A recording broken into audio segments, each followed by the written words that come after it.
नमस्कार विद्यार्थी मित्रांनो, मी Sachin Rathod education and creativity YouTube चॅनलवर आपले स्वागत करतो। मित्रांनो, इयत्ता 6वीतील जनरल सायन्स या विषयातील second chapter the living world म्हणजे सजीव सृष्टी आज आपण अभ्यासणार आहोत। चला तर पाहूया। शेजारील चित्रामध्ये पहा। शेजारील चित्रामध्ये दिल्याप्रमाणे वेगवेगळे जे प्राणी आहेत, वनस्पती आहेत, अनेक वस्तू आहेत, तर ते पाहून ते सजीव आहेत की निर्जीव आहेत ते ठरवा। Whether it is living things or non living things, decide it. Okay, तर काय काय दिसतं तुम्हाला चित्रामध्ये? घर, मुलगा, पतंग, कोंबडी, त्याची पिल्ले, त्याच्यानंतर झाड, रोपटे, वेली, ढग, पक्षी, अशा बऱ्याच गोष्टी, कुत्रा, चेंडू, अशा बऱ्याच गोष्टी दिसत आहेत। तर ते तुम्हाला ठरवायचं आहे की ते सजीव आहेत की निर्जीव आहेत। The characteristics of living thing, characteristics of living thing, सजीवांची लक्षणे।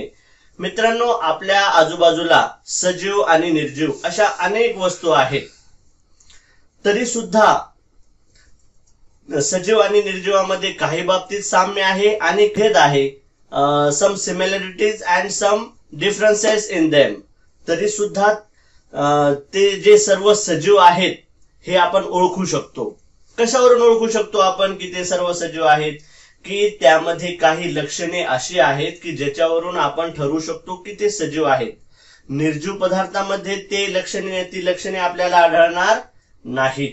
चला तर त्याच लक्षणांचा, त्याच वैशिष्ट्यांचा आपण अभ्यास करणार आहोत।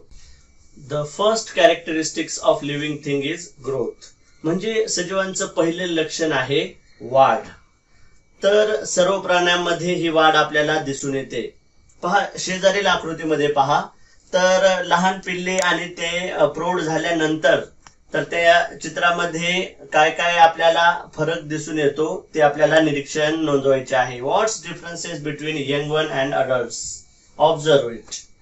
लहान बाळाची हळूहळू वाढ होते आणि ते नंतर एक प्रौढ पुरुष किंवा प्रौढ स्त्रीमध्ये रूपांतरित होते। आणि बाळाची वाढ होत असताना त्याची उंची, त्याचं वजन आणि त्याची स्ट्रेंथ यामध्ये वाढ होते। मानवाप्रमाणेच इतर प्राण्यांची सुद्धा वाढ होते आणि ही वाढ होत असताना त्याला ठराविक कालावधी लागतो। तर मानवाच्या प्रौढावस्थेचा कालावधी हे 18 वर्षे ते 21 वर्षे आहे। तर मग इतर प्राण्यामध्ये कोंबडी, कुत्रा, गाय यांचा प्रौढचा कालावधी किती असेल? विचार करा बरं। तर कोंबडीच्या पिल्लाला प्रौढ होण्यासाठी साधारणतः 1.5 महिने ते 2 महिने लागतात। कुत्र्याच्या पिल्लाला प्रौढ होण्यासाठी साधारणतः 8 महिने ते वर्षभर लागतो। त्याच्यानंतर वासराला प्रौढ होण्यासाठी म्हणजे बैल होण्यासाठी त्याला जवळपास 3 वर्षे लागतात। तर आता वनस्पतीमध्ये ग्रोथ, वनस्पतीमध्ये वाढ, याच्यासाठी आपण एक प्रयोग पाहूया, ठीक आहे? तर शेजारील आकृतीमध्ये पहा, एका कुंडीमध्ये जे रोप आहे त्याच्या निमुळत्या टोकाला दोरा बांधून वर खुंटीवर किंवा खिळ्याला एक दोरा टाईट बांधायचा आहे। आणि 14-15 दिवसानंतर त्याचं निरीक्षण केल्यानंतर तर तो जो दोरा आहे तो आपल्याला लूज पडलेला दिसेल। तर हे कशामुळे दिसते आहे? तर त्या रोपाची वाढ झाल्यामुळे तो दोरा आपल्याला लूज पडलेला या ठिकाणी दिसतो आहे। म्हणजे वनस्पतीमध्ये ही वाढ आपल्याला दिसून आलेली आहे। सर्व वनस्पतींमध्ये प्रामुख्याने खोडाची वाढ आणि उंची ही वाढत असते। आणि वनस्पतीमध्ये ही वाढ होत असताना काही वनस्पतीमध्ये फांद्या फुटतात तर काही वनस्पतीमध्ये फांद्या फुटत नाहीत। मित्रांनो, प्राण्यांमध्ये वाढ होत असताना ती ठराविक कालावधीपर्यंतच वाढ होत असते आणि वनस्पतींच्या बाबतीत मात्र असे नाही। वनस्पती जिवंत असेपर्यंत वनस्पतींची वाढ होत असते। तर प्राण्यांची जी वाढ आहे ती पूर्ण शरीरातून, अंतर्भागातून होत असते, म्हणजे पूर्ण शरीराची वाढ होत असते। वनस्पतींच्या बाबतीत काही वनस्पतींना फांद्या फुटतात तर काही वनस्पतींना फुटत नाहीत। आता एक शेजारील चित्रामध्ये आपण पाहू शकता की एक वडाचे झाड आहे आणि नारळाचे झाड आहे। तर रोपापासून ते झाड वाढेपर्यंत तर वडाच्या झाडाच्या खोडामध्ये झालेली वाढ दिसून येते आणि नारळाच्या झाडामधील खोडामध्ये उंचीची वाढ ही आपल्याला दिसून येते. सजीवांचं दुसरं लक्षण आहे वाढीसाठी अन्नाची आवश्यकता. Food is necessary for growth. मित्रांनो, वनस्पती सूर्यप्रकाशामध्ये आपले अन्न स्वतः तयार करतात.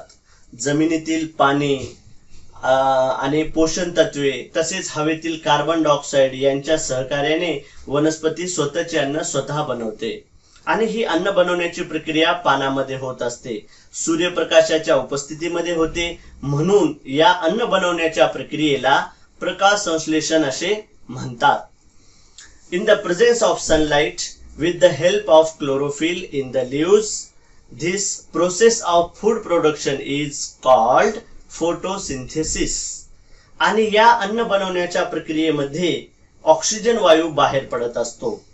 वनस्पतीमध्ये क्लोरोफिल म्हणजे हरितद्रव्य असल्यामुळे ह्या हिरव्या रंगाच्या असतात, परंतु प्राण्यामध्ये तर क्लोरोफिल म्हणजे हरितद्रव्य नसतात.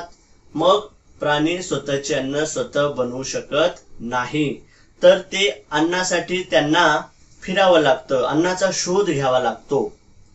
तर गाय, म्हैस, घोडा, गाढव यांच्यासारखे प्राणी हे गवत खातात.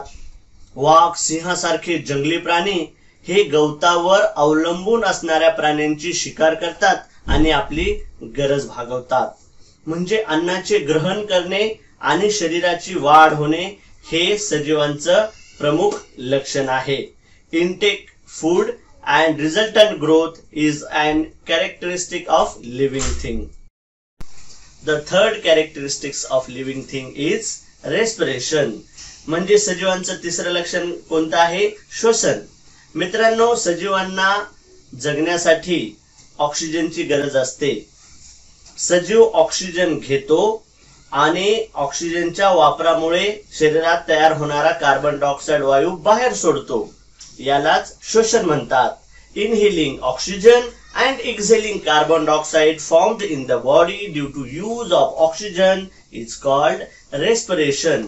आणि सर्व प्राणी मात्रामध्ये श्वसन ही क्रिया होत असते. साप, उंदीर, झुरळ, अळी, मासा यांच्यामध्ये स्पेसिफिक ऑर्गन खास श्वसनासाठी इंद्रिय असतं. शेजारील चित्रामध्ये आपण पाहू शकता, माशांना कल्ले असतात आणि पानांचं चित्र आहे, तर त्यामध्ये सूक्ष्म छिद्रे असतात. तर वनस्पतींच्या खोडावर आणि पानामध्ये मायक्रोस्कोपिक पोर्स असतात, म्हणजे सूक्ष्म छिद्रावाटे त्यांचं शोषण होत असतं. अशा प्रकारे respiration is a characteristic of living things.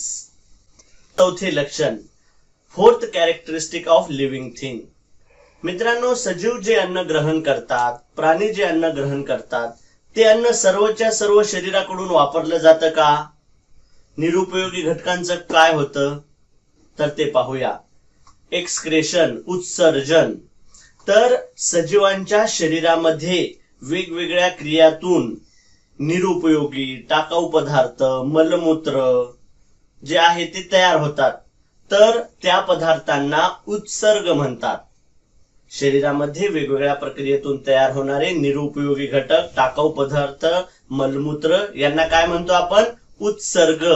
आणि हे उत्सर्ग शरीराच्या बाहेर टाकण्याच्या प्रक्रियेला उत्सर्जन असे म्हणतात. उत्सर्ग म्हणजे काय? Excreta. The process of eliminating excreta from the body is called excretion. मलमूत्र शरीराच्या बाहेर टाकण्याच्या क्रियेलाच एक्सक्रेशन म्हणजे उत्सर्जन म्हणतात. आणि सजीवांमध्ये, प्राण्यांमध्ये उत्सर्जनासाठी विविध अवयव असतात. म्हणजे त्वचेतून घाम बाहेर पडतो, टॉयलेटला जाणे, मलमूत्र विसर्जन करणे, अशी जी क्रिया आहे ती उत्सर्जनामध्ये येते. आणि मित्रांनो, वनस्पतीमध्ये सुद्धा उत्सर्जन होते. Plant to excrete. मग कशा पद्धतीने ते पाहूया.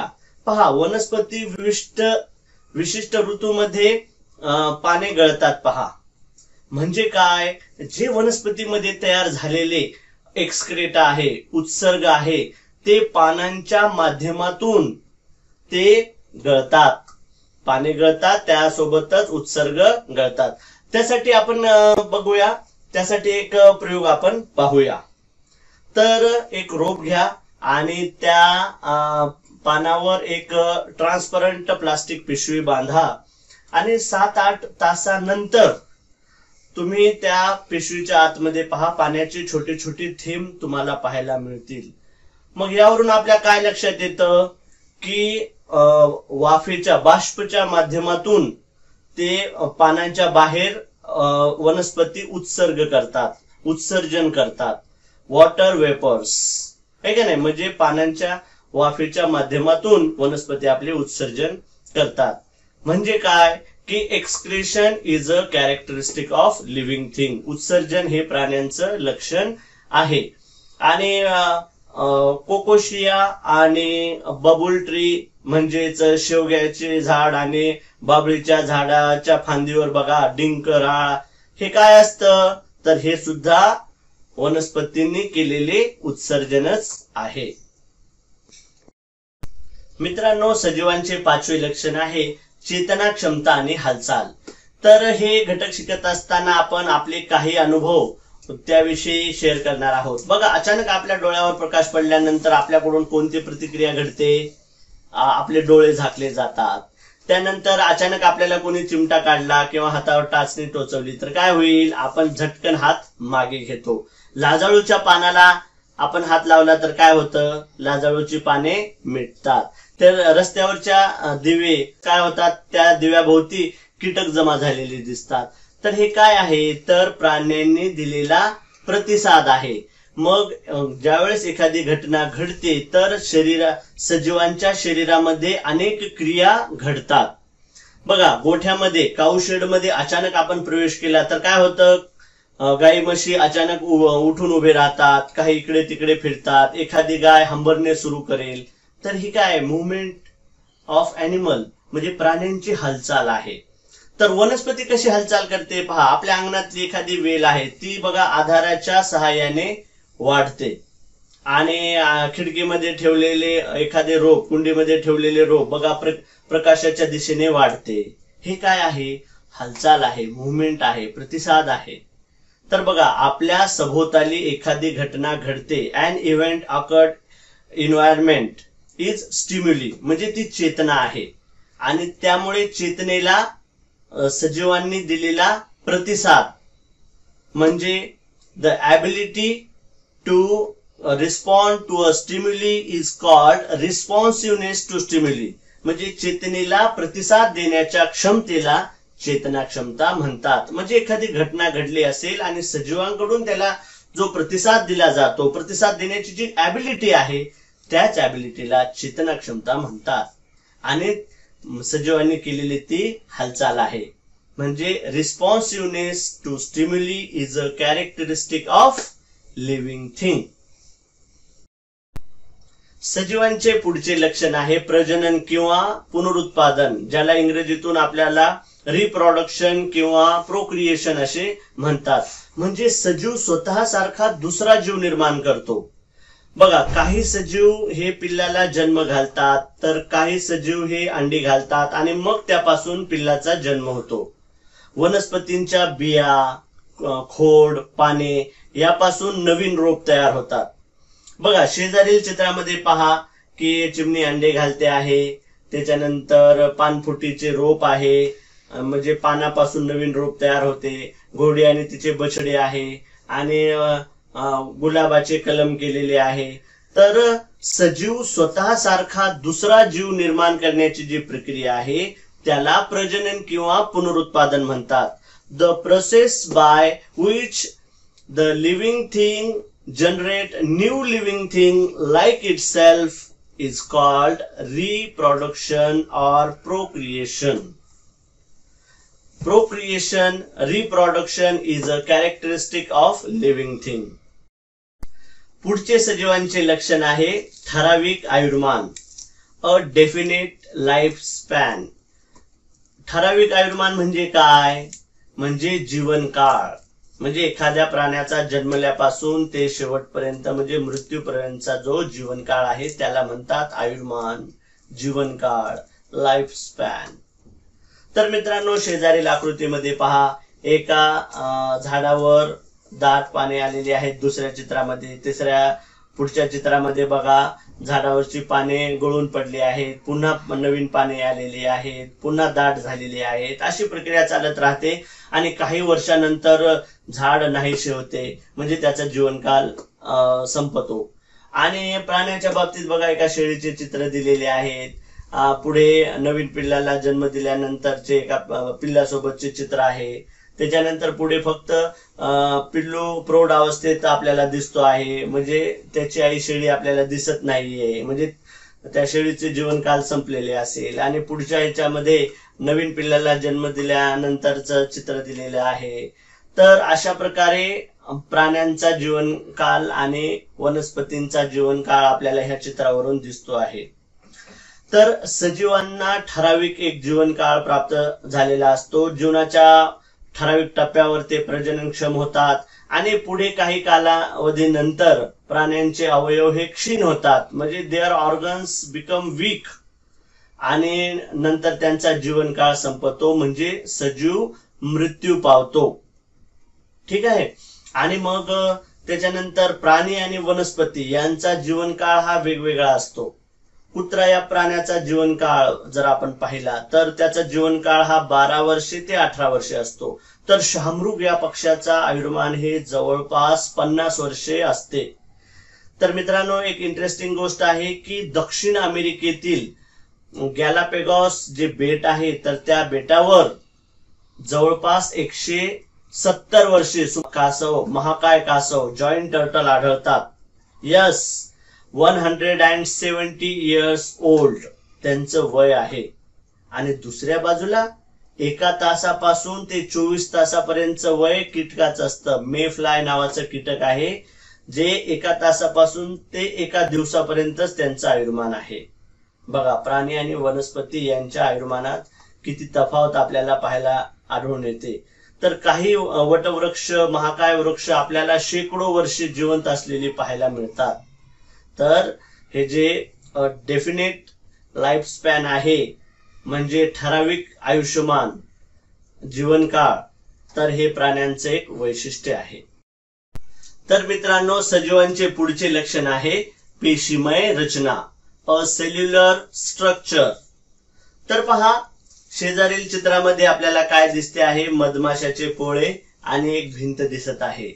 तर मित्रांनो, मधमाशाच्या पोळ्याकडे नीट निरीक्षण करून पाहिल्यानंतर आपल्या लक्षात येईल की अनेक कप्प्यांनी असे मधमाशाचे पोळे बनले आहे आणि ते कप्पे एकमेकांशी जोडून मधमाशांचे पोळे तयार झाले आहे. आणि पहा, भिंतीचे चित्र, अनेक विटा हे एकमेकांशी जोडल्या जाऊन भिंत तयार झालेली आहे. सजीवांचे सुद्धा अगदी तसेच आहे की सजीव ज्या घटकांनी बनलेला आहे तर त्या घटकांना म्हणतात पेशी. लहानातल्या लहान त्या घटकाला पेशी म्हणतात. Living things made of small unit called cells. तर पहा, माणूस हा अनेक पेशींनी बनलेला आहे.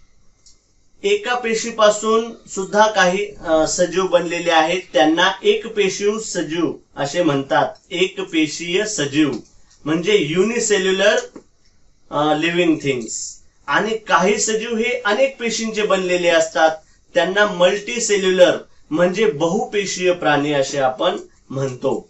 तर एक पेशीय प्राणी कोणते? Unicellular amoeba. अमिबा आणि त्याच्यासारखे जे इतर काही सूक्ष्मजीव असतात ते एक पेशीय प्राणी म्हणजे युनिसेल्युलर असतात. आणि खुद्द माणूस हा बहुपेशीय प्राणी आहे, म्हणजे अनेक पेशीने बनलेला आहे. त्यासोबत हत्ती, घोडा, वडाचे झाड, कांद्याचे रोप, झुरळ, मासे, साप असे अनेक प्राणी जे आहेत हे मल्टीसेल्युलर आहेत, बहुपेशीय प्राणी आहेत. तर मित्रांनो, एक पेशीय प्राणी असो अथवा बहुपेशीय प्राणी असो, तर प्रत्येक सेल्स मध्ये म्हणजे प्रत्येक पेशीमध्ये सजीवांची जी सर्व लक्षणे आहेत, म्हणजे कोणते की वाढ होणे, त्याच्यानंतर रिप्रोडक्शन, त्याच्यानंतर उत्सर्जन, मूवमेंट आणि त्यानंतर लाईफ स्पॅन, ही सर्व सजीवांची लक्षणे आहेत ते प्रत्येक पेशीमध्ये आढळतात.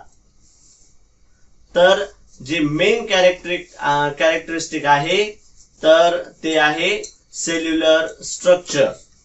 इव्हन दो त्यांची संख्या वेगवेगळी असली तरीही प्रत्येक सजीवांची पेशीमय रचना हे प्रमुख वैशिष्ट्य आहे. मित्रांनो, प्राण्यांचे सर्वेक्षण आणि संवर्धन तसेच वनस्पतीचे सर्वेक्षण आणि संवर्धन करण्यासंदर्भात काही भारतीय संस्था कार्य करत आहेत. तर 1890 साली स्थापन झालेली भारतीय वनस्पती सर्वेक्षण संस्था आणि त्यानंतर प्राण्यांचे सर्वेक्षण करणारी संस्था ही 1916 मध्ये स्थापन झालेली आहे. ती प्राणी आणि वनस्पतींचे सर्वेक्षण आणि संवर्धनाचे कार्य करते. आपल्या परिसरामध्ये एखादी अनोळखी वनस्पती जर आढळून आली किंवा एखादा अनोळखी प्राणी जर आढळून आला असेल तर आपण त्या बाबतीत अधिक माहिती घेण्यासाठी या संस्थेशी संपर्क साधू शकता. तर मित्रांनो, आताच आपण कॅरेक्टरिस्टिक ऑफ लिव्हिंग थिंग्स पाहिलेले आहेत, म्हणजे सजीवांची लक्षणे पाहिलेली आहेत, ज्याच्यामध्ये आपण वाढ, त्याच्यानंतर रिप्रोडक्शन, रेस्पिरेशन, त्याच्यानंतर उत्सर्जन, लाईफ स्पॅन, चेतना क्षमता, ही लक्षणे आपण पाहिलेली आहेत. तर आता आपण युजफुल लिव्हिंग थिंग म्हणजेच की उपयोगी प्राणी पाहणार आहोत. उपयुक्त सजीव जे आहेत ते पाहणार आहोत. तर वनस्पतींचा घरगुती कामासाठी आणि व्यवसायासाठी पण वापर केला जातो. त्यामध्ये बटाटा, वांगी, मेथी अशा ज्या वनस्पती आहेत, केळी, सफरचंद, त्यांचा अन्नासाठी आपण वापर करतो. तसेच बेहडा आहे, हिरडा आहे आणि शतावरी यांसारख्या वनस्पतींचा आपण औषधासाठी वापर करतो. आणि प्राण्यामध्ये पहा, कुत्रा, मांजर, गाय, म्हैस यांचा पाळीव प्राणी म्हणून आपण वापर करतो. तसेच मासे, कोंबड्या, बकऱ्या यांचा अन्नासाठी वापर करतात. त्यानंतर उंट, बैल, या घोडा यांसारखे जे प्राणी आहेत त्यांचा व्यवसायासाठी वापर केला जातो. आणि गांडूळ या प्राण्याला शेतकऱ्याचा मित्र म्हणतात, कारण तो कंपोस्ट खत निर्मितीसाठी अतिशय उपयुक्त आहे. पाहिलेत मित्रांनो, हे प्राणी आणि वनस्पती माणसासाठी, सजीवांसाठी किती उपयुक्त आहेत. हार्मफुल लिव्हिंग थिंग्स म्हणजेच अपायकारक सजीव. मित्रांनो, आपल्या आजूबाजूला असे काही सजीव आहेत, त्यामध्ये काही प्राणी आणि वनस्पती असे आहेत की ते मानवाला अपायकारक आहेत. मग ते कोणते आहेत की आपल्या घरामध्ये बघा, डास आणि माशा हे अनेक रोगांचे प्रसार करतात. तसेच झुरळ, उंदीर, घुशी हे अन्नाची नासाडी करतात. काही विशिष्ट प्रकारच्या पाली, कोळी, साप, विंचू जे चावल्यानंतर मृत्यूही उद्भवू शकतो. जंगलातील एखादा हत्ती मानवी वस्तीमध्ये घुसल्यानंतर मोठ्या प्रमाणात नासधूस करतो. तर अशा प्रकारे बघा, हे प्राणी आपल्याला खूप घातक ठरू शकतात. त्याच्यानंतर काही वनस्पती सुद्धा माणसाला अपायकारक ठरू शकतात. म्हणजे पिकांसाठी गाजर गवत असू द्या, त्याच्यानंतर तण, ही सुद्धा पिकांसाठी खूप अपायकारक आहेत. त्याच्यानंतर खाज कुयलीच्या शेंगा आणि अळूची पाने ह्यांना हात लावला तर खाज सुटते. त्याच्यानंतर धोत्र्याची जी वनस्पती आहे ती विषारी वनस्पती आहे. त्याच्यानंतर कवक आणि बुरशी यांची मोठ्या प्रमाणात वाढ झाल्यानंतर पाणी दूषित होते आणि अनेक रोग पसरतात. अशा प्रकारे काही वनस्पती आणि प्राणी हे सजीवांसाठी, मानवासाठी अपायकारक आहेत. आता पाहूया वाईल्ड ॲनिमल, हिंस्र सजीव.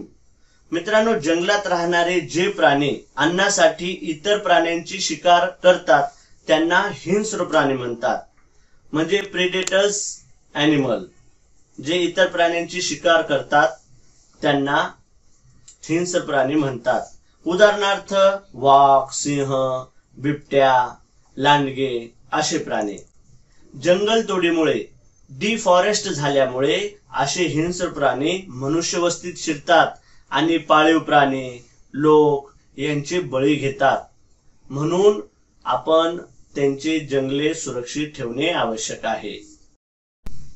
इन दिस वे मित्रांनो, आपल्याला द लिव्हिंग वर्ल्ड हे चॅप्टर नक्कीच आवडेल आणि आपण लाईक, सबस्क्राईब करायला विसरू नका. धन्यवाद.